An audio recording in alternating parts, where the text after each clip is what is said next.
금리를 인하한다라고 해서 이게 만병통치약이 될 수는 없습니다. 현재 미국의 경기 선행 지수도 전년 동월 대비 기준으로 마이너스 4% 정도의 수준이기 때문에 네. 굉장히 좀 악화되어 있는 상황이긴 합니다. 네, 아마 그래서 금리를 내린다라고 하게 되면 제일 첫 단계로 반응하는 건 미국의 그런 선행 지표들, 소비 심리 지표들 이런 것들이 먼저 반응할 수 있다라고 생각하시면 될 것 같습니다. 근데 지수는 그러지는 않았던 것 같습니다. 즉 연준이 어느 정도 기준금리를 인하를 하게 되면 다시 유동성 확장, 그리고 유동성 확장이라는 의미는 지수 측면 또는 주식시장 측면에서 밸류에이션을 높인다는 측면도 분명히 갖고는 있기 때문에 지수 자체는 상당 부분 굉장히 빠르게 반응할 수 있습니다. 네, 월스트리트 모닝브리핑 함께하고 있습니다. 3%할 할 때 먹는 게 아니면 텐션이 낮다라고 하는데 이게 먹는 거는 좀 뭔가 주관적인 리액션이다 보니까 좀 그런 텐션이 높은데 이 전자제품은 조금 냉철하게 여러분께 사실을 소개해드려야 되는 거잖아요. 예, 맞아요. 이실직고 하자면 먹는 거 할 때가 제일 행복합니다. 배고플 때 먹는 거 좀 얼마나 좋은데요. 그리고 그 보증 관련해서는 3%가 하는 게 아니죠. 당연히 이제 관련한 뭐 삼성전자나 아니면 리싱크몰에서 다 담당하는 보증 기관이 있습니다. 거기서 보증을 해주는 거니까 3% TV가 보증하면 뭐 하겠어요. 이 노트북이나 갤럭시북은 제대로 보증할 수 있는 기관에서 보증을 해드리도록 하겠습니다. 자, 이번에는 월스트리트 모닝브리핑 글로벌 인터뷰, 제 옆에는 하나증권 리서치센터 김도원 부장 오늘도 함께 할게요. 어서 오세요. 네, 안녕하세요. 하나증권 김도원입니다. 반갑습니다. 주말에 이틀 동안 시장 하락한 거 보면서 어떤 생각을 하셨는지 너무 궁금했는데 오늘 하루에 하나에서 풀어주실 것 같습니다. 하루에 하나 열어볼까요? 네, 참 하루에 하나가 네. 뭐 다 아시겠지만 제가 한 두세 번 바꿨죠? 두 번. 두 번. 첫 번째 바꾼 거는 이제 오타. 갑자기 네. 욕을 하셔가지고 깜짝 네네. 놀랐어요. 네. 네, 그만큼 참 고민이 많았던 맞습니다. 주말 사이의 글로벌 증시였고요. 화면에 보시는 것처럼 역시 트럼프 얘기입니다. 그러니까 트럼프가 관세를 높였죠. 그래서 최대 승자는 트럼프, 최대 피해자는 미국 소비자가 될 것이다 라는 얘기가 있습니다. 제가 차트 하나를 준비했는데 네. 불과 한 7개월 사이에 미국의 평균 유효 관세율이 이렇게 높아졌어요. 화면에 보시는 것처럼 2.5%에서 18.3%.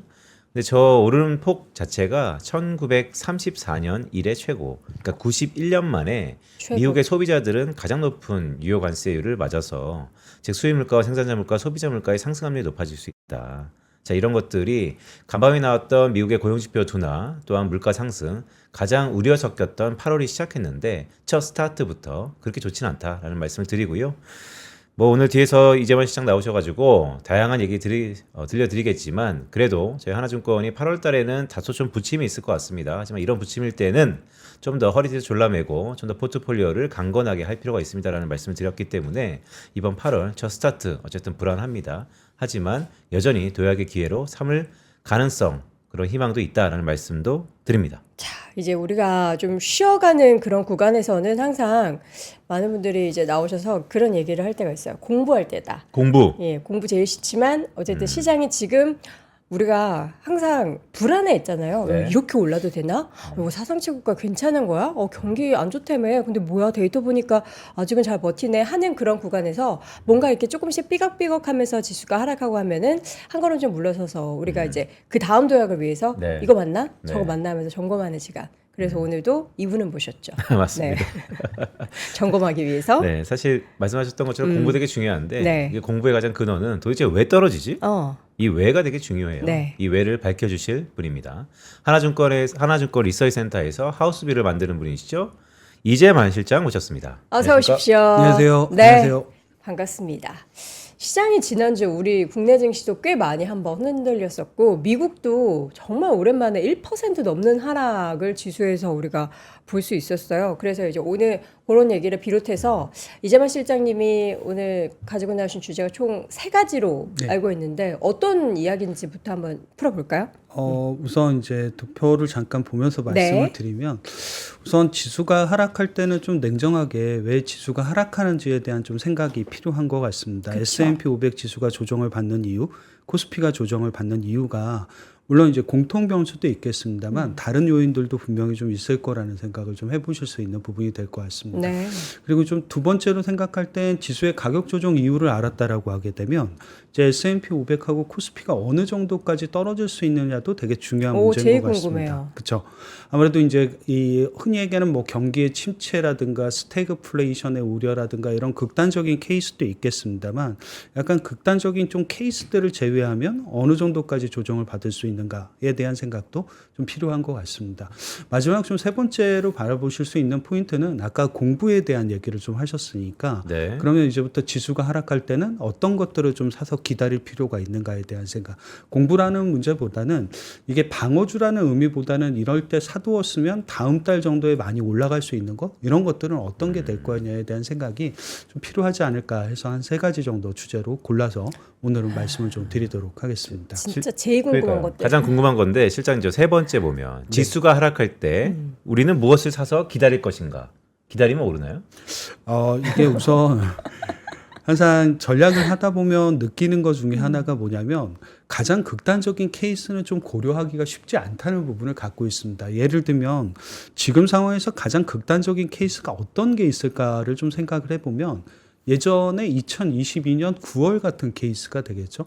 미국의 물가는 오르고 경기는 안 좋아지는데 연준이 기준금리를 인상하지 않을까라는 우려까지 있었던 약간 스태그플레이션의 우려 이런 때는 지수가 거의 10% 가까이 급락을 하기 때문에 네. 굉장히 기대감을 많이 낮추는 것뿐만 아니라 실망감 이런 것들로 인해서 패닉에 빠지는 게 일반적입니다. 근데 약간 이런 부분들에 대한 극단적인 생각을 좀 더 제외한다라고 하게 되면 대략적으로 지수가 한번 크게 가격 조정을 받을 때는 좀 다른 것들을 사서 기다린다라고 하게 되면 이런 것들이 향후에 좀 수익률 제고 이런 것들에는 상당히 도움을 줬다는 부분들도 좀 분명히 있는 부분이 있는 것 같습니다. 자, 그러면 제일 궁금한 세 가지. 핵심 문제 세 개네라고도 올려주셨는데 그 하나씩을 한번 점검을 해보도록 하겠습니다. 첫 번째, S&P 500도인가 미국도 한국도 갑자기 뭐 시장이 떨어지는 이유 뭐 많이 올랐기 때문인가요? 우선 네. 항상 오를 때도 걱정이긴 합니다. 너무 많이 올라가니까. 근데 떨어질 때가 훨씬 더 걱정이죠. 어디까지 빠져야 되고 이유가 뭘까냐라는 생각을 하게 되는데 우선 미국 증시가 조정을 받는 이유에 대해서 좀 간략하게 먼저 생각을 해서 말씀을 드리면 우선 7월 FOMC 회의가 끝났습니다. 대부분 다 7월 달에는 기준금리를 인하를 안 할 거라는 걸 누구나 다 예상은 하고 있었죠. 근데 예상보다는 생각보다 연준의 태도가 굉장히 조금 금리 인하에 대해서는 냉랭했던 것 같습니다. 어떻게 보면 9월 달에 금리를 인하한다라고 하게 되면 이쯤 되면 사인을 한번 줄 때도 됐다라고 생각을 했는데 네. 특별하게 사인이 없었죠. 그리고 9월 달까지 가는 동안 8월 달하고 9월 달에 발표될 고용 데이터, 물가 데이터 총 4가지를 확인해야 되는데 이 4가지를 확인하는 동안도 시간이 상당히 걸릴 수밖에 없는 것 같습니다. 그래서 시장이 생각할 때는 연준의 통화정책 태도가 굉장히 모호했다는 거죠. 특별하게 비둘기파적이지도 않았지만 특별하게 매파적이지도 않았다는 생각. 아마 이런 것들이 시장을 다소 좀 모호하게 만들었던 것 같습니다. 여기서 이제 고민이 생기는 건 여기 보시는 것처럼 기본적으로 달러 인덱스라는 추이하고 연준의 통화정책이라는 태도 이런 부분들은 굉장히 연관성이 높습니다. 그러니까 혹시 연준이 매파적으로 간다라고 하게 되면 달러가 강세일 테고 비둘기파적으로 간다라고 하게 되면 달러가 약세일 텐데 이도저도 못하니까 달러 인덱스 자체가 하락하지도 못하고 올라가지도 못하는 상황. 그래서 자금들 자체가 약간 흔히 얘기하는 어느 쪽으로 움직여야 될 방향성 자체를 좀 잃어버린 이런 시간들이 지금 흘러가고 있다라는 생각을 조금 해보시면 될 것 같습니다. 근데 여기서 좀 생각을 해보는 건 저 연준이 금리를 인하하려면 어떤 게 필요할까? 아까 말씀드린 것처럼 미국의 고용 지표도 확인해야 되고 미국의 물가 지표도 확인을 해야 됩니다. 근데 지난 주말에 발표된 게 바로 미국의 이제 고용 지표가 발표가 되게 됩니다. 네. 근데 고용 지표는 어떻게 생각해 보면 이게 좋은 게 좋은 건지 나쁜 게 좋은 건지 헷갈릴 때가 굉장히 많습니다. 예를 들면 연준이 금리를 인하해야 된다라고 생각을 하면 고용지표가 좋으면 안 되겠죠. 고용지표는 나빠져야 됩니다. 그리고 지난 주말에 발표될 미국의 실제 고용지표가 좋지 못했습니다. 네. 네. 그러면 어떻게 보면 금리 인하에 대한 기대가 되살아나야 되는데 상황이 좀 그렇지는 않았던 거죠. 왜냐하면 여기 제가 왼쪽에 갖고 나온 그림이 결국 미국의 고용지표하고 같이 발표된 예를 들면 미국에서 가장 좀 중요하게 생각하는 ISM 제조업 지수입니다. 근데 ISM 제조업 지수는 구매 물가 지수도 그 안에 있고 고용 지수도 그 안에 있는데 보이시는 것처럼 물가 지수가 굉장히 크게 떨어졌죠.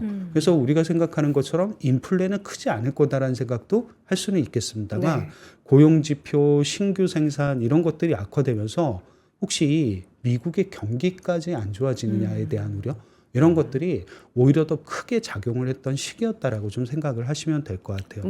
그래서 미국의 오른쪽에 보이시는 금리가 떨어지는 과정에서도 인플레이션이 떨어지는 속도보다 오히려 여기 보이시는 연한 회색선이 뭐냐면 경기에 대한 우려를 나타내는 실질 금리가 떨어지는 속도입니다.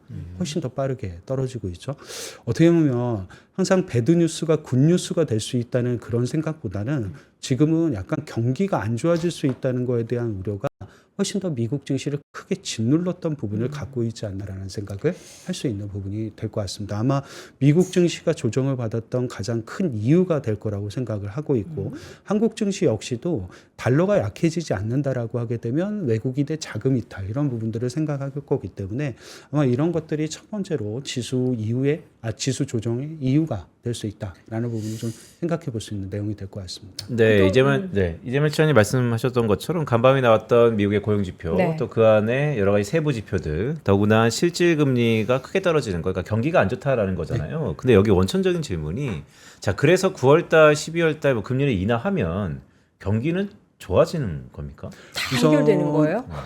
금리를 인하한다라고 해서 이게 만병통치약이 될 수는 없습니다. 근데 일반적으로 연준이 금리를 인하를 하게 되면 다음 단계에서 나타나는 게 왜 미국의 경기 선행 지수라고 하죠. 예를 들면 소비 심리 지수, 아까 보셨던 ISM 제조업 지수 같은 경우도 미국의 경기 선행 지수입니다. 약간 체감 경기 지표들이 먼저 좀 개선되고 반전한다는 특징을 갖고는 있습니다. 현재 미국의 경기 선행 지수도 전년 동월 대비 기준으로 마이너스 4% 정도의 수준이기 때문에 굉장히 좀 악화되어 있는 상황이긴 합니다. 네, 아마 그래서 금리를 내린다라고 하게 되면 제일 첫 단계로 반응하는 건 미국의 그런 선행 지표들, 소비 심리 지표들 이런 것들이 먼저 반응할 수 있다라고 생각하시면 될 것 같습니다. 사실 이제 미국은 경기 깡패였잖아요. 경기 깡패. 경기 침체 우리 없어. 뭐 파월 의장도 경기 여전히 견조해라고 이야기하면서 경기에 대한 자신감을 내비쳤는데 이제 여기에서 말씀해 주셨던 이런 데이터를 보니까 이게 금리 인하하고 뭐 이러면 뭐에 결국에는 경기가 나빠지면은 시장 자체에 대해서 기대감을 가질 수 없는데, 그러니까 완전하게 이전에 있었던 그런 논리와 반대되는 그런 상황이 펼쳐지는 그런 구간에 뭔가 변곡점에 와 있는 것 같아요. 그렇죠. 왜냐하면 이게 지수가 오르질 않았다라고 하게 되면, 그리고 지수가 별 크게 상승하지 않았고 뭐 이렇다라고 하게 되면 아마 이런 생각에 반대 생각을 하게 될 겁니다. 드디어 이제 금리를 내려줄 때가 되지 않았나라는 생각을 할 수 있는데, 아까 어쨌거나 모두의 미국 증시 자체가 거의 3년 연속 상승하는 시장이다 보니까 많이 좀 올랐다는 생각을 가질 수밖에 없는 거죠. 그래서 어떻게 보면 이런 지표 하나도 약간 예상과는 다르게 조금 경기 침체 이런 것들이 알려진다라고 하게 되면 금리 인하에 대한 생각을 먼저 하기보다는 침체에 대한 과정을 먼저 받아들일 수 있는 게 지수 측면에 가격 변화가 상대적으로 상승 강세를 좀 보였기 때문에 나타날 수 있는 현상이었던 것 같습니다. 근데 또 이 하락이나 경기 데이터 보면서 이제 트럼프 대통령 가만히 있지 않았잖아요. 그 데이터 자체가 조작이다, 무슨 소리냐, 우리 미국이 무슨 저렇게 실업률이 심하냐, 막 이러면서 이제 대노를 하셨는데, 근데 지금 그러면은 완전하게 우리가 그럼 미국 고용 꺾여서 경기 우려 있는 거야라고 또 100% 확신하기에도 애매한 그런 구간인 거죠.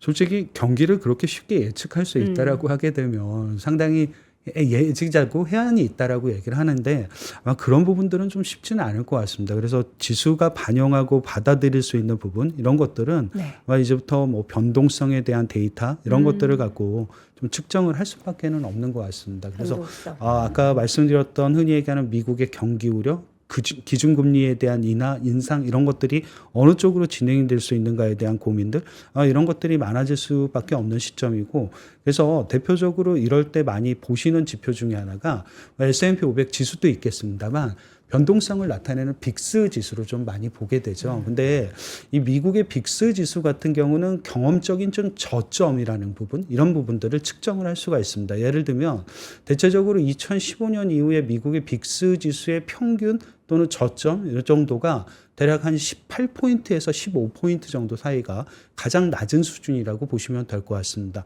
최근에 이 정도 수준까지 한번 빅스 지수가 떨어졌죠. 그러면 일반적으로 좀 생각할 때 물론 되게 기술적인 부분이긴 합니다만 이게 흔히 얘기하는 저점에서 더 밑으로 떨어진다는 생각보다는 반전할 수 있었던 가능성이 상대적으로 좀 높았던 시기이기도 했던 것 같습니다. 그 과정에서 아주 공교롭게 미국의 고용지표가 굉장히 크게 악화된 형태로 발표됐던 부분이 아마 지수 하락을 조금 유도했던 부분들이 되지 않을까라는 생각을 갖고 있고요. 그러면 대체적으로 저 빅스 지수는 어느 정도까지 일반적으로 올라가겠냐에 대한 부분. 네. 물론 여기 보이시는 흔히 얘기하는 코로나19 위기 때라든가 아까 말씀드렸던 흔히 얘기하는 미국의 약간 스태그플레이션 우려가 있을 때 미국의 상호 관세가 부과됐을 때 이런 때는 굉장히 좀 극단적으로 높은 수준입니다. 그쵸. 저 정도 수준까지 올라갈 거라는 걸 예견하기는 좀 어렵다 하더라도 일반적인 상단이라고 좀 생각할 수 있는 라인이 어느 정도 될 거냐라는 부분을 보시게 되면 빅스는 대략적으로 25에서 30포인트 정도 사이가 가장 고점 레벨 정도로 평균적으로 보시면 될 것 같아요. 최근이 한 20 가까이 왔죠? 네, 최근이 20포인트 정도 됩니다. 네. 그러면 앞으로 이게 여기서 바로 아래쪽으로 빅스 지수가 내려가게 되면서 지수를 반등시킬 거라는 것보다는 네. 오히려 확률상은 한 번쯤은 단기 고점을 좀 보지 않을까. 그러니까 대략적으로 25에서 30포인트 정도까지 올라갈 수 있는 가능성을 좀 열어두고 그러면 지수가 어느 정도까지 조정을 받을 수 있겠냐에 대한 생각 아마 이런 것들이 지수 하단을 보시는 데 조금 더 도움을 드릴 수 있는 내용이 될 것 같습니다.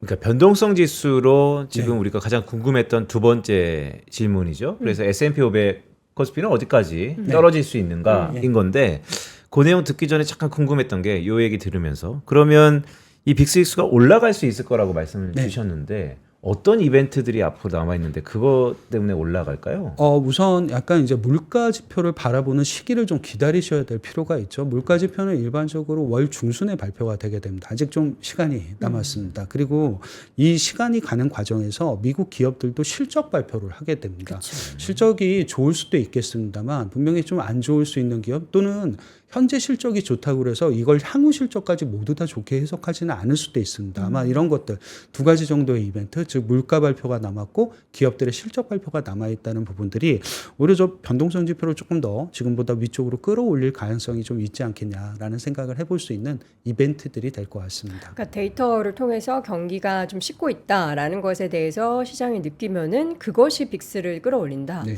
트럼프 대통령도 가장 큰 변수 중에 하나 아닐까요? 지금 뭐 스위스에 39% 관세 얘기도 하고 있고 하니까 이제 그로 인한 또 시장의 충격이 없을까 싶기도 한데. 아무래도 그 정책적인 변수와 정치적인 이벤트는 좀 예상하기는 좀 쉽진 않습니다만 네. 어쨌거나 아직까지는 모든 국가와 관세 협상이 다 끝난 거는 아닙니다. 그렇기 때문에 관세 협상을 하는 과정에서 생길 수 있는 노이즈 이런 것들도 충분히 지수의 변동성의 확대 그리고 하락의 리스크 이런 것들을 갖고 있다라고 보시면 될 것 같습니다. 알겠습니다. 그래서 어디까지 지금 빠지는 거예요?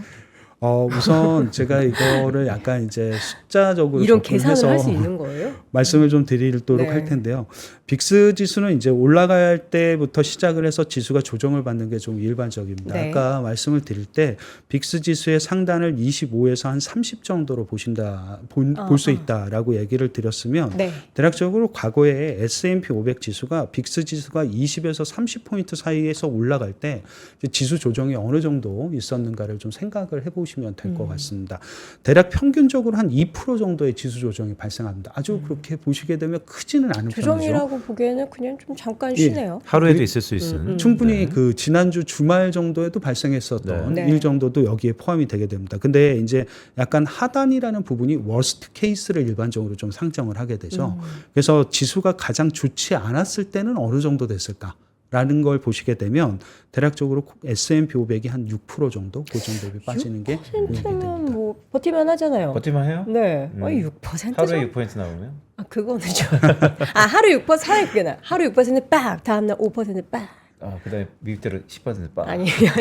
근데 그게 참 생각보다 네. 이렇게 지수의 조정 기간이라든가 이런 것들을 재기는 좀 쉽지는 않을 것 같습니다. 그래서 하락률 정도를 한 6% 정도 대입을 하시게 되면 S&P 500 최근 직전 고점 대비 한 6% 정도면 대략적으로 지수 기준으로 한 6,040포인트 정도, 6,000은 안 깨네요. 네, 그 정도 된다라고 보시면 될 것 같습니다. 시장님 이거 데이터를 쭉 보셨을 테니까 보니까 2015년 이후에 이거 평균하고 최대잖아요. 네. 빅스 지수가 20에서 30포인트 사이에 있는 구간이 많았었나요? 그렇게 많지는 않습니다. 그리고 실제 머무는 기간이 오래 걸리지는 않습니다. 왜냐하면 변동성이라는 게 한 번 크게 악화됐다가 바로 좀 떨어지는 게 좀 일반적이라서 정말로 푹 하다 푹 이렇게 하네요. 네, 아주 시간이 오래 걸리진 않을 거라고 보실 수 있는 내용은 될 것 같습니다. 대신 시간을 좀 측정하기가 굉장히 좀 애매했던 게 구간마다 시간의 그 일수가 너무 달라가지고 평균을 좀 측정하기가 좀 애매해가지고 제가 수익률 정도로만 갖고 오는 게 맞을 것 같아서 네. 수익률 정도로 보여드리는 내용이 될 것 같습니다. 이게 그 지지부진 지리지리하게 계속만 한 두 달, 세 달 그 안에서 이렇게 흘러내리는 것보다 우리 투자자분들도 그렇고 시장도 그렇고 시원하게 그냥 빠질 때 팍 빠지고 그래요? 올라올 때 팍 올라오는 게 차라리 좋은데, 그러니까 지금의 이제 앞으로 우리가 맞닥뜨리게 될 그 하락이 과연 이제 8월달 우리 계속 좀 약간 소강 상태에 대해서 얘기했는데 8월만 그럴 것인지 정말 9월 FOMC가 어떤 변곡점이 될 것인지를 아무도 모르는 상황 속에서 일단 8월에 대해서는 기대감을 더 내려놔야 되는 그런 상황인 거네요. 6천까지 빠질 수 있다. 지금 6,200선이거든요. 네, S&P 맞습니다. 500이. 근데 그거 여쭤보고 싶다 갑자기. 뭐요? 그러니까 조정의 기간이잖아요.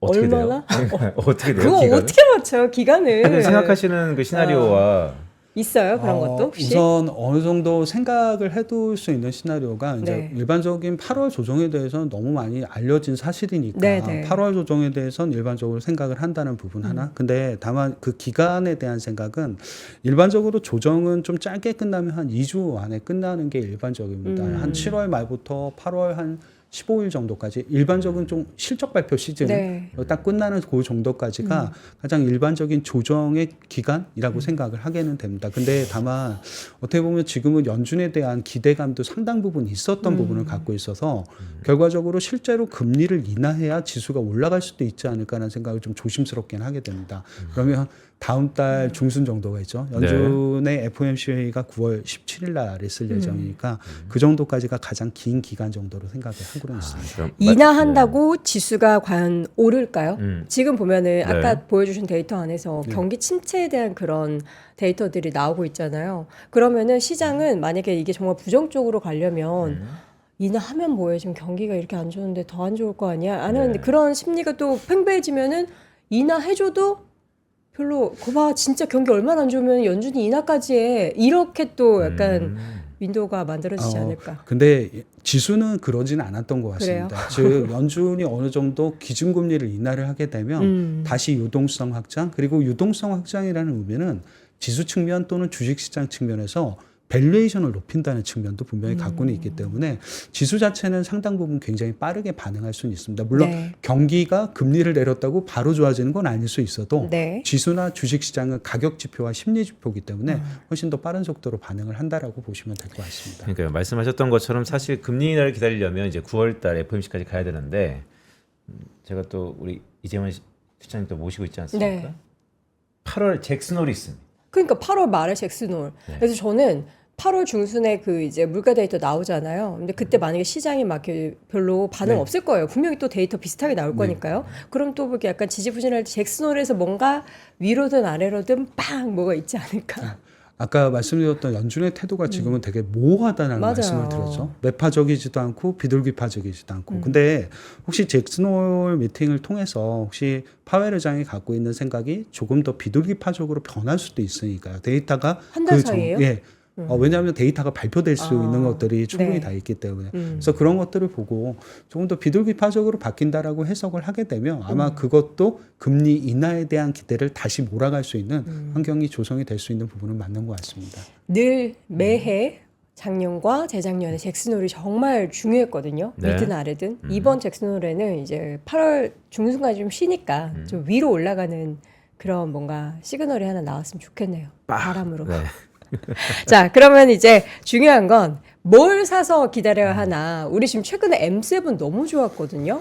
그럼 어떻게 좀 조정 받으면은 다시 한번 M7에 탑승을 해야 되는지 뭐 어떤 거를 사서 기다려야 돼요? 우선 제가 생각하는 건 미국이 M7이 이끌고 올라가던 시기는 작년이 거의 절정이었다라고 보시면 될 것 같습니다. 올해는 M7에서도 굉장히 종목들의 주가가 좀 갈리는 형태죠. 네. 예를 들면 애플이라든가 테슬라 같은 경우는 주가의 부침이 좀 심하고 그쵸. 부진하긴 한데 나머지 뭐 메타, 마이크로소프트, 엔비디아 이런 쪽들은 주가가 여전히 사상 최고치를 보이면서 강세를 보이고 있습니다. 약간 M7 안에서도 균열이 생긴다는 특징을 좀 갖고 있으니까 너무 꼭 M7에 대한 기대 이런 쪽들보다는 오히려 조금 정량적인 데이터를 갖고 평가하실 필요가 있지 않을까라는 생각. 그러니까 예를 들면 기업이 어느 정도까지 이익 증가율을 가져와야 내가 그 기업에 투자할 만할까 하냐라는 생각을 좀 먼저 해보게는 됩니다. 네. 금리보다 높은 이익 증가율, 근데 미국 금리보다 높은 이익 증가율을 가진 기업들은 굉장히 많죠. 그렇기 때문에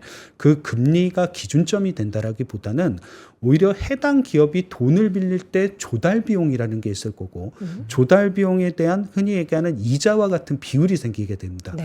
여기 보이시는 WACC가 각 기업들이 갖고 있는 가중평균 자본 비용이라고 하죠. 그러니까 흔히 얘기하는 채권을 통해서 돈을 빌릴 때, 흔히 얘기하는 주식시장을 통해서 돈을 빌리고 자금을 들여올 때 어느 정도의 조달 비용을 들일까라는 부분을 보실 수 있는 내용이 WACC라는 가중평균 자본 비용이 있습니다. 자, 이거를 기준점으로 삼으시면 되겠죠. 네. 이거보다 이제 높아야 됩니다. 무엇이 높아야 되느냐. 여기 우선 ROIC라고 보이시는데 ROIC는 기업의 투하 자본 대비 수익률입니다. 그러니까 한 기업이 투자를 하면 그 투자 수익률이 어느 정도 되는가를 측정할 수 있는 내용이 되겠죠. 조달 비용보다는 흔히 얘기하는 투자를 해서 거둘 수 있는 수익률이 높아야 되고, 여기에 이제 마지막으로 보실 수 있는 게 올해 그러면 하반기 해당 기업의 이익 증가율은 어느 정도 될까? 아마 이런 부분들도 자연스럽게 조달 비용보다는 높은 이익 증가율을 갖고 와야 상당히 좀 유리할 수 있지 않을까. 굉장히 좀 정성적인 정량적인 평가긴 합니다만 이런 것들을 갖고 기업을 본다면 어떤 기업들이 있을까에 대한 생각. 물론 아주 자연스럽게 엔비디아는 여기에 들어가게 됩니다. 네. 네, 뭐 조달 비용이 14%긴 합니다만 보이시는 것처럼 ROIC가 거의 100%가 넘고 올해 하반기에 이익 증가율, EPS 증가율도 30%가 넘기 때문에 상당히 아직까지는 이익 증가율 측면에서 굉장히 우수한 기업이고요.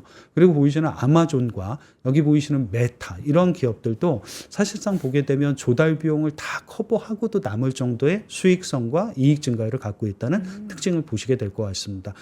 일라이릴리라든가 에브비와 같은 흔히 얘기하는 약간 그 제약 바이오 기업들도 여기에 해당을 하니까 좀 관심 갖고 보시면 될 것 같고 필립 모리스라든가 IBM 이런 기업들도 여기에 좀 해당을 하게 됩니다. 너무 한쪽에 IT 이런 쪽의 쏠림의 현상 또는 M7에 대한 쏠림의 현상이라기보다는 한번 좀 이런 것들을 갖고 객관적으로 평가했을 때 어떤 기업들이 조금 더 좋을 수 있고 향후에도 내게 조금 더 수익이라든가 수익률 제고 이런 데 도움을 줄 수 있는가에 대한 생각을 하실 때 네. 한번 좀 바라보실 수 있는 기업들이 될 것 같습니다.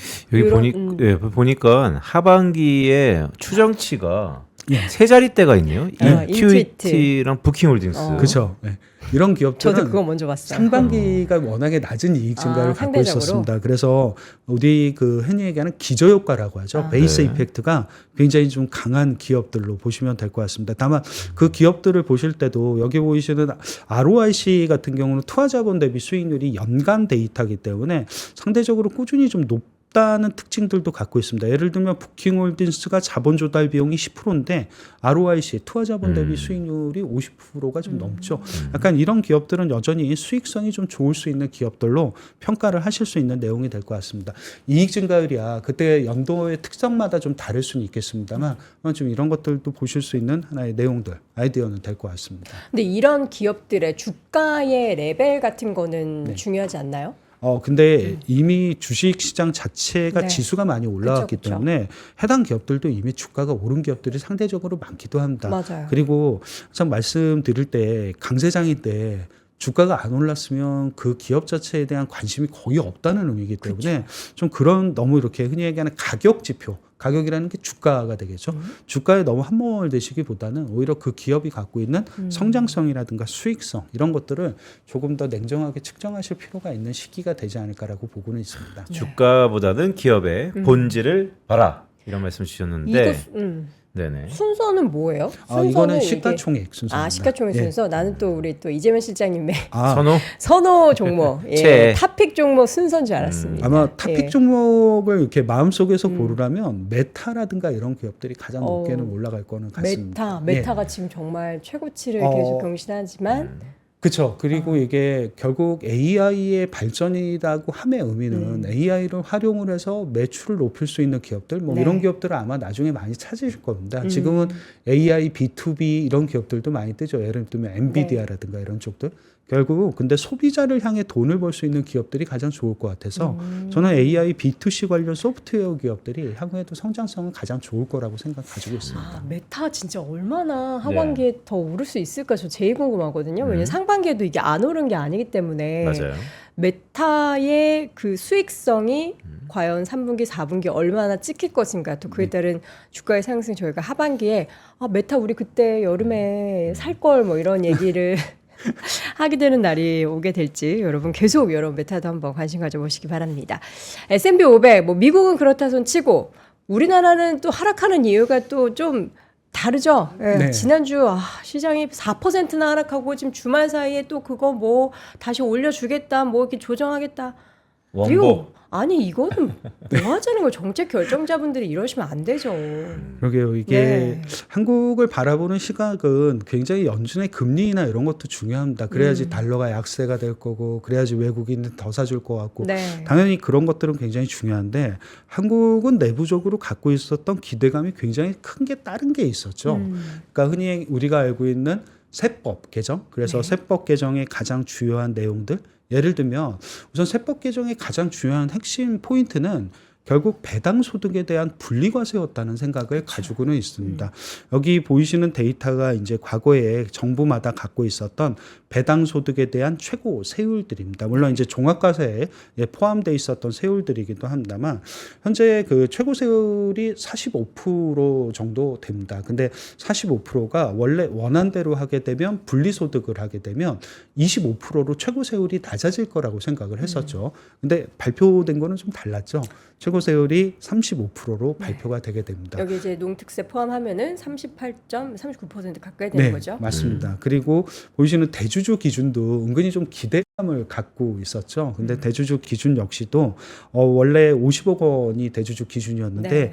이거를 발표할 때 대주주 기준을 10억 원으로 발표를 하게 됩니다. 그렇죠. 상당히 많은 사람들이 대주주 요건에 들어가게 되는 것 같습니다. 이게 서울의 집값이 10억이 넘는 집값들이 그러니까요. 태반인데 이게 이렇게 되게 되면 대주주 요건도 굉장히 어떻게 보면 낮춰지면서 강화된 거고 기대했던 배당 소득에 대한 분리과세율 이런 것들도 상대적으로 좀 높다 보니까 아마 이거에 대한 실망감이 대단히 좀 컸다는 부분을 갖고는 좀 있는 것 같습니다. 네.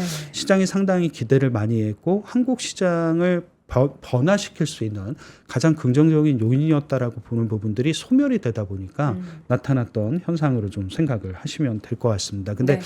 아마 이런 부분들이 이제 코스피에 흔히 얘기하는 하단에 대한 생각을 만드는 게 아니라 상단을 낮출 수밖에 없습니다.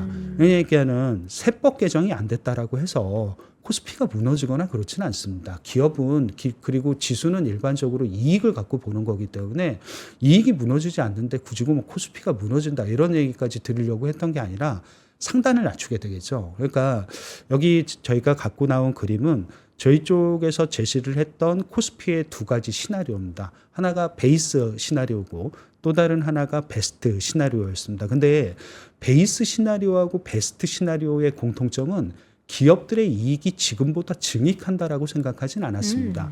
이거를 갖고 추정을 할 때 처음에 코스피의 올해 순이익 추정치가 210조 원이었습니다. 네. 210조 원이면 이미 사상 최고치를 넘는 그렇죠. 수준입니다. 원래 직전 순이익 최고치가 190조 원이었으니까요. 대단히 잘한 숫자라고 보시면 될 것 같습니다. 이거를 높이는 게 아니라 지수는 기본적으로 올라가려고 하면 PER을 높여야 되겠죠. 그러니까 뭐 유동성 환경 또는 저런 세법 개정이라든가 이런 것들을 통해서 우리나라가 갖고 있었던 코리아 디스카운트를 해소하면서 올라갈 수 있는 법. 예를 들면 베이스한 시나리오를 계산을 하게 되면 코스피의 PER은 12.3배입니다. 똑같은 210조 원의 12.3배 정도를 곱하시게 되면 시가총액을 갖고 추정할 수 있는 한국의 지수는 3,240포인트 정도 됩니다. 이게 베이스 시나리오입니다. 네. 근데 세법 개정 약간 코리아 디스카운트 디스카운트 해서 이런 것들을 감안을 해서 PER을 다시 계산을 하면 14.2배인 거죠. 같은 이익에서 14.2배의 배수를 주게 되면 시가총액이 더 커지게 되겠죠. 그래서 2,980조 원 정도의 시가총액, 이거를 지수로 환산하면 베스트 시나리오가 3,710이었던 거죠. 근데 저 상법 개정이라든가 이런 것들에 대한 기대감이 낮아지고 배당 소득에 대한 분리과세가 원한대로 돌아가기가 어렵다라고 하게 되면 지수는 코스피가 3,700을 가기는 어렵겠죠. PER의 리레이팅이라든가 이런 것들을 기대하기 쉽지 않으니까. 네. 그러면 자연스럽게 지수 상단은 낮아지게 됩니다. 3,200 한 50포인트 정도로 상당히 낮춰질 수밖에 없는 것 같습니다. 여기서 더 못 오른다라는 예, 거예요. 얼마 전에 보셨던 게 네. 가장 고점일 수도 있다는 생각을 좀 해보는 부분. 저것 때문에 지수가 무너진다는 게 아니라 지수가 상승을 하기 어렵다라는 또 그쵸. 하나의 포인트를 갖고 있는 것 같습니다. 물론 이제 주말 사이에 다시 재검토해서 뭔가 조정을 하겠다라고 했는데 그 관련해서도 시장이 제일 싫어하는 이제 불확실성 속에 우리가 갇혀 있는 거예요. 네. 그리고 외국인 투자자들이 지금 그동안 시장이 뭔가 달라지겠지 하는 그 기대감을 가지고서 다들 열심히 쳐다보고 있었는데 네. 그게 이렇게 쑥 빠져나가게 되면은 과연 이번에 바꾼다고 해서 이제 우리나라 시장에 대해서 신뢰를 좀 할 수 있을까? 신뢰를 한번 좀 저버린 게 아닌가 하는 그런 생각이 좀 들어서 많이 좀 아쉬워요. 그렇죠. 뭐 사실 이번 주도 그렇고 코스피의 변동성 확대는 좀 불가피해 보이고 네. 그럼 각 증권사 하우스에서 뭐 오를 거냐 내릴 거냐 여러 가지 얘기가 나올 것 같은데 이재만 실장께서 7월 달에 우리가 제시했던 그 상승 포인트 거기에 기본 가정이 일단 기업들은 돈을 벌지 않는다고 생각하자였잖아요. 근데 인플레 시대에 기업들이 돈을 벌면 이제 어떻게 됩니까? 근데 그 돈을 벌지 않는다라는 생각이라기보다는 지금의 이익 추정치가 더 높아지기는 쉽지 않을 거다라는 생각입니다. 워낙에 이익 추정치 자체도 굉장히 호의적으로 높게 주었었던 편이었기 때문에 저 이익 추정치 210조 원을 더 넘어가기는 좀 쉽지는 않을 것 같습니다. 물론 그게 굉장히 장기적인 얘기는 아닐 수 있어도 네. 올해 210조 원을 넘는 순이익을 기록할 거다라는 생각을 하기가 좀 어려운 부분들이 있는 거죠. 그러니까 예를 들면 인플레이션 시대에 돈을 버는 거 그것도 분명히 맞긴 합니다만 우리가 생각지 못했던 관세도 생겨버리게 됐습니다. 원래 관세는 기본 0%였던 거죠. 그거를 15%로 이제 부과를 받고 시작을 하게 되면 결국 기업들의 수익성 그리고 기업들의 매출이 대략적으로 이제부터 좀 악화될 수 있는 가능성은 굉장히 좀 높지 않을까라는 생각. 그래서 기업의 이익이 증가를 안 한다는 게 아니라 지금보다 더 기업 이익을 좋게 보기가 어려울 수도 있지 않겠냐라는 생각을 갖고 있었던 부분이 될 것 같습니다. 자, 시장이 어떻게 상승할 수 있는 그런 시나리오는 지금까지 얘기 나왔던 게 다시 쏙 들어가고 우리가 생각한 숫자 뭐 다시 50억 유지하겠다라든지 혹은 뭐 25% 배당소득 분리과세 하겠다라든지 뭐 이런 얘기가 나와야 뭐 시장이 또 무조건 오르는 것도 아니잖아요. 그거 나온다고 그래요? 그거 나면 여러분 다 사실 건가요? 예, 뭐 원복. 그것뿐만 아니라 시장 자체에 이제 기업의 실적이 더 늘어나는 그 환경이 돼야 되는데 말씀하셨던 이제 관세 얘기 그리고 또 이제 한쪽에서는 노란봉투법 얘기도 나오고 있고 뭐 여러 가지 사실 산업계에서는 이게 회사 운영하는 여건이 이게 좋지는 않거든요.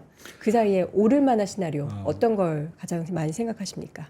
올해 그러니까 코스피가 오르고 지수가 반전하고 이런 것들이 크게 세 가지의 포인트죠. 하나는 연준이 금리를 낮춰서 달러가 약세가 될 거라는 생각, 외국인의 자금리. 근데 이거는 연준이 진짜 기준금리를 인하해야 생길 수 있는 형태가 될 것 같고 네. 두 번째는 아까 보셨던 한국의 상법 개정 이런 부분들이 가장 중요한 포인트였는데 이것도 약간 이제 멀어져 가고 희미해져 가는 것 같습니다. 그러면 남은 게 딱 하나밖에는 없는 거죠.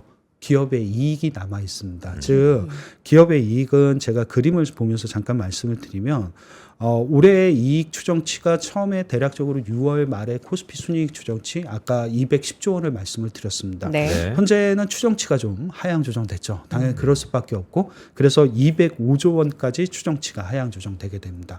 근데 솔직히 205조 원만 해도 굉장히 잘하는 겁니다. 아까 우리 코스피가 가졌던 이전의 이익 사상 최고치가 2021년이었고 그때가 190조 원 정도였습니다. 그러니까 205조 원만 한다 하더라도 실제 기업들의 이익은 사상 최고치이기 때문에 굉장히 선방하고 잘했다라는 평가가 가능해지게 될 것 같습니다. 나머지 하나가 이익을 갖고 이제부터 강세장을 만들고 지수가 다시 반전하고 이런 케이스들이 좀 남아는 있는 것 같습니다. 근데 다만 저 205조 원이라는 이익 사상 최고치를 갖고 있어도 강세장도 조정을 받겠죠. 그래서 아까 S&P 500 같은 경우는 이 빅스 지수가 대략적으로 30포인트까지 올라가는 과정에서 고점 대비 한 6% 정도 조정을 받을 수 있을 것 같다라는 얘기를 드렸으니까 그럼 코스피는 약간 이익이 기반이 되는 강세장에서 조정을 받는다면 어느 정도 조정을 받을까에 대한 생각.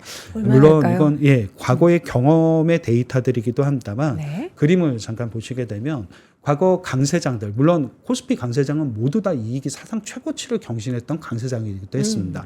똑같은 관점에서 좀 보시게 되면 코스피는 대략적으로 직전 고점 대비해서 조정을 받는다라고 하면 최소 마이너스 5% 정도의 조정입니다. 그러니까 최소 조정폭이고 지금에 이걸 대입하시면 3,090포인트 정도 됩니다. 일반적으로 평균치를 대입하게 되면 7% 정도 되고요. 네. 7% 정도를 대입하시게 되면 코스피는 3,020포인트 정도가 3천 간당간당 다 지키긴 하네요. 네, 간당간당하게 정말 네. 지킨다는 말이 맞는 정도로 간당간당한 수준까지는 3,000포인트를 좀 유지할 수 있다는 생각을 강세장의 조정이다라고 하게 되면 어느 정도 생각해 보실 수 있는 조정의 폭이 되지 않을까라는 생각 가지고는 있습니다. 그러면 3천 깨지면 나 들어가야지라고 생각했던 분들은 그냥 네. 3천 정도 되면은 네. 사야겠다라고 생각을 좀 하시는 게 좋겠네요. 3,010포인트나 2,990포인트나. 네. 네. 거기긴 합니다만 네. 대략적으로 그 정도 라인 정도 그러니까 3,000 정도 부근 정도가 대략 지금 강세장에서 보실 수 있는 지수 조정의 약간 하단이라고 보실 수 있는 내용이 될 것 같습니다. 그러니까 강세장이라는 게 어느 정도 기업들의 이익이라든가 이런 거의 증가 이런 것들을 가정하고 생각할 수 있는 내용이 네. 될 것 같습니다. 미국은 비용 대비 수익성 그리고 이익 증가율로 종목 네. 골라주셨는데 그럼 국내는 어떻게 투자 아이디어 삼아야 돼요? 물론 국내도 아까랑 동일한 방법으로 보실 수는 있습니다. 네. 근데 한국은 약간 실적 발표 시즌을 단기로 좀 활용을 하는 아이디어를 잠깐 설명을 드릴 텐데요. 일반적으로 생각을 하실 때 실적 발표하면 제일 좋을 게 뭘까라는 생각을 하시죠. 네. 그러면 항상 이제 직관적으로 생각할 땐 지금이 2분기 실적 발표가 있으니까 2분기 실적 발표가 끝나면 2분기 어닝 서프라이즈를 내고 그리고 당연히 생각하는 건 3분기 순이익 추정치가 올라가는 기업들이 좋을 거다라는 네. 생각을 하시는 게 일반적일 겁니다. 네. 근데 제가 이 흔히 얘기하는 2분기 실적과 3분기 추정치의 변화를 갖고 기업군을 4개로 구별을 한 다음에 보게 되면 여기 보이시는 것처럼 실제 생각하시는 것처럼 2분기 어닝은 서프라이즈를 내고 3분기 이익 추정치가 상향 조정됐다. 9월 달에 왜 상승했던 달이 있겠죠? 그런 네. 달 보시게 되면 실제 수익률이 괜찮습니다. 근데 그거보다 더 좋은 수익률을 기록하는 기업들이 있죠. 네. 그게 누구냐면 2분기에 오히려 어닝 쇼크를 냅니다. 그리고 3분기에 순이익 추정치가 올라가는 기업들이 주가가 가장 좋기는 합니다. 평균 수익률이 2배네요. 예, 거의 가장 높은 수익률을 기록을 하게 이거네. 됩니다. 빡. 아까 시청률을 말씀하신 좋아하시는 거. 네. 네. 와. 아까 말씀하신 것처럼 흔히 얘기하는 쇼크를 내고 네. 그 쇼크 이후에 추정치는 올라가고 그러면 어. 여기가 이익의 저점이라는 생각을 일반적으로 좀 하게 되겠죠. 우리가 항상 이렇게 업황바닥, 실적바닥 얘기하는 그런 종목들. 네. 근데 이거는 9월입니다. 9월까지. 왜냐하면 실제로 10월이 들어가면 3분기 실적을 다시 확인하게 그쵸. 됩니다. 저 때까지는 연장이 되는 건 아닙니다만 지금 좀 생각을 해보시는 건 지금 기업들이 막 실적 발표를 하고 있죠. 네. 어닝 쇼크를 냈다고 굳이 실망하거나 그럴 필요 없이 저 3분기 기업 그 기업의 이익 추정치가 상향 조정된다라고 하게 되면 주가 수익률은 대단히 좋은 편이기도 하다. 네. 지금이 아니라 그것도 9월 달에 들어서게 되면 대단히 좋다는 특징. 근데 이게 제가 코스피가 9월 달에 상승했던 월만 보여드렸는데 하락했던 월도 마찬가지입니다. 코스피가 하락했던 월에는 그거보다 덜 하락해야 되겠죠. 네. 여기 여기 보이시는 것처럼 우리가 아는 것처럼 진짜 2분기 어닝 서프라이즈 내고 3분기 이익 추정치 상향 조정되면 그런 기업들도 9월 달에 코스피가 하락하더라도 나름대로 선전합니다. 근데 그거보다 조금 더 선전하는 게 아까 말씀드렸던 2분기는 쇼크를 냈지만 네. 3분기 때 추정치가 상향 조정된 기업들 이런 기업들의 주가 수익률이 훨씬 더 좋았다는 특징들을 분명히 갖고는 있습니다. 네, 이번에도 당연히, 네. 당연히 근데 가장 안 좋은 것들도 생각을 해도 근데 그쵸, 이것도 추락도. 되게 자연스럽습니다. 그냥 2분기 어닝 쇼크 내고 3분기 이익 추정치도 하향 조정되는 게 가장 주가는 좀 안 좋았다는 특징. 어떻게 보면 그냥 실적은 실적이다라는 게 아니라 실적이 진짜로 주가에 반영됐다는 부분들을 상당 부분 증명해 드릴 수도 있고 보여드릴 수 있는 내용은 여기도 있는 것 같습니다. 지금 보면은 그래서 다음 장에 바로 기업들이 나와 있거든요. 네. 그래서 여기 지금 파란색으로 표시된 걸 제가 봤더니 네. 다음 장 보여주시죠. 저 종목들이 근데 주가가 사실 상당히 많이 올랐거든요. 그 밑에 지금 파란색 어닝 쇼크 네. 저렇게 딱 이렇게 박스해 주신 부분. 삼바부터 하나오션 요새 난리 났고 뭐 HD 한국조선해양 뭐 조선 조선. HD 현대일렉트릭도 네. 난리 났고 뭐 CS 윈드도 난리 났었던. 근데 제일 덜 올랐던 종목은 그나마 롯데웰푸드 정도. 예, 롯데푸드 네. 정도가 가장 주가를 삼바 좀 정도. 네. 네, 덜 올랐던 것 같습니다.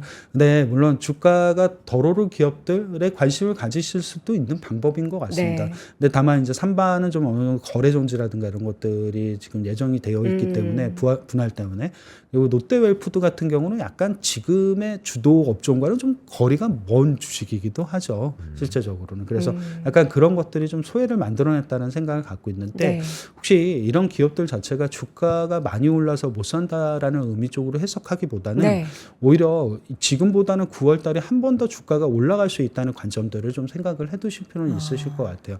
8월이 아직 끝나지도 않은 시점이기도 하고 그쵸. 추가적인 좀 조정의 가능성도 이런 기업들도 충분히 내포하고 있다는 생각을 어느 정도 갖고는 있습니다. 그렇기 때문에 그런 조정 국면들을 좀 활용하셔서 사실 수 있는 기업들이 여기 바로 지금 어닝 쇼크를 내고 추정치가 상향 조정되는 기업들 이런 기업들도 보시면 좀 될 것 같습니다. 대신 여기 이제 실적 미발표 기업들이 좀 네, 있는데 네. 이 기업들은 최근에 보시게 되면 3분기 추정치는 당연히 상향 조정되고 있고 그쵸. 우리나라 올해 순이익이라든가 이런 것들을 보게 되면 이 기업들은 순이익이 사상 최고치를 경신하는 기업들이고 그리고 보이시는 것처럼 순이익 증가율이 굉장히 높은 기업들이기도 합니다. 그래서 실적 미발표 기업들 중에 비슷한 컨셉을 갖고 있는 네. 현대 로템이라든가 LIG 넥스원 물론 주가가 많이 오르긴 올랐지만, 했습니다만 뭐 좀 관심 갖고 보실 수 있는 대표 또 다른 기업들이 되지 않을까라는 생각도 보여드릴 수 있는 내용인 것 시장 같습니다. 주도주 가운데 이제 조선하고 이제 전력기기 인프라 쪽과 네. 또 방산 쪽도 언급을 해주셨는데, 그러니까